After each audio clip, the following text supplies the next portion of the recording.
So yesterday, September 9th, marked one of Apple's largest press events in recent history.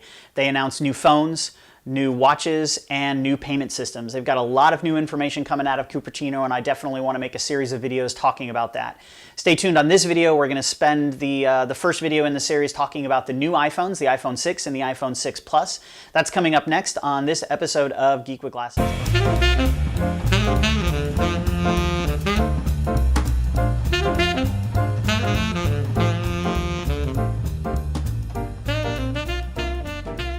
All right, so I apologize for not making this video yesterday and getting it out to my viewers with all of the information on the new iPhone. Unfortunately, I just didn't feel very well yesterday after the announcement and after I got done with normal household stuff and day-to-day job. I just didn't feel like coming down to the studio and making a video. I just wouldn't have presented really well, so I'm going to go ahead and make this for you today. This video, we're going to talk about the iPhone 6 and its new features. So if you haven't lived under a rock for the last 3 or 4 months, you pretty much know what we're getting. Leaks have been running rampant all over the internet. We've seen videos of fully functioning iPhone 6s. We have all of the specs and all of the information, but let's go ahead and run that down.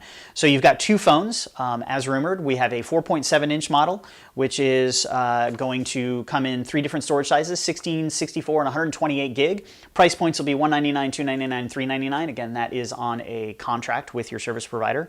And then we also have a 5.5-inch display screen, which is going to also come in 3 different physical sizes, 16, 64, and 128, starting at $299, $399, and $499. Now, the only differences between those two phones, spec-wise, is going to be the resolution of the screen. So on the 5.5-inch, you're going to have a full 1920 by 1080 resolution, or a full HD resolution. The 4.7 is going to be 1334 by 750, which is just a tad higher than a 720 display that you would have, which is still insanely crazy, right? You know, having 720 resolution in something this small, it's going to look beautiful. It's going to have amazing pixel density. Just in case you're a pixel nerd, 326 ppi for the 4.7 and 401 ppi for the 5.5. Now, the only physical differences between the two devices, spec-wise and internal-wise, other than the displays, is going to be that their larger phone is actually going to have a optical image stabilizer built in. So there's actually a little motor on the camera for the larger phone that is going to optically stabilize and move around based on the gyroscope that's in the phone and the Motion Co processor, the M8, to keep those images rock steady and rock solid, which is a cool feature. It would have been nice to have that in the smaller phone, but I understand why they didn't. The 5.5-inch phone is a tad bit thicker than the 4.5-inch phone, even though they're both much thinner than the current phone that we have. And when I say much thinner, it's all relative, right? I mean, this is a tiny phone, and these are going to be a little bit thinner than this phone is already. But they're both going to be sporting the brand new A8 processor. It's Apple's 2nd gen 64-bit processor. They're both going to be sporting the M8, which is also supposedly it's going to have some new silicone in that M8 processor, which is that Motion Co processor to take care of all of the acceleration and the movement, lateral movement, vertical movement, and all that good motion that the phones are going to detect. So it's going to give you all kinds of good health and fitness information as well. So the other thing is improvements to the camera. It's still the same 8-megapixel camera, but it's got a brand new sensor. It's got some new software, the same 2.2 aperture.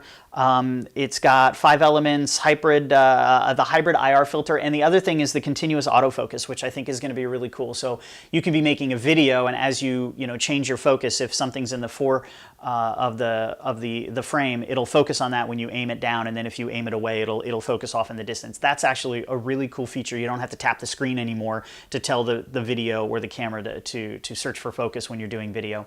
The other thing is they up their ante on slow frame or slow-mo as well. 120 and 240 frames per second for the video capture, and that's on both of the phones. So both of the phones are going to have all of those capabilities. Literally the only difference between the two, optical image stabilization on the 5.5 and the screen sizes. So I found a couple of cutouts as far as size, and again, this isn't going to come off very well, but so here's in my hand, here's my iPhone 5. So there's my iPhone 5S. in my hand. This is going to be the 4.7-inch iPhone 6. I want to say 5, but it's a 6. And then here is the monstrous 5.5-inch phone.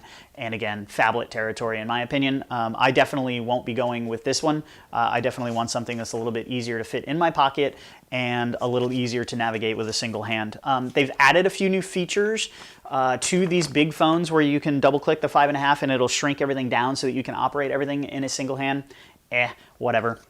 Styling obviously is a little bit different. I'll have some pictures of the phones here in the video, a little bit more rounded edges, kind of reminiscent of the iPhone, the original iPhone. But what it really reminds me of is the design of the Galaxy S3, where the front has a curved, a curved surface. These are glass. The Galaxy is plastic, but then it kind of all comes together. But new design is really cool. We've all been seeing it. Let me know what you think in the comments. Stay tuned for additional videos. I'm going to talk about Apple Payment, which I'm very excited about, and I'm also going to talk about the Apple Watch in subsequent videos. And then again, I'm going to start this new segment called The Way I See It. So thanks for watching. Like us on Facebook, follow us on Twitter, Google+, all the social medias. Rate, comment, and subscribe. It definitely helps out the show. And I'm curious, are you going to get a 4.7-inch iPhone 6 or are you going to get the 5.5-inch iPhone 6 Plus? Leave your comments in the section below and stay tuned for the next video. Thanks a lot and have a great day.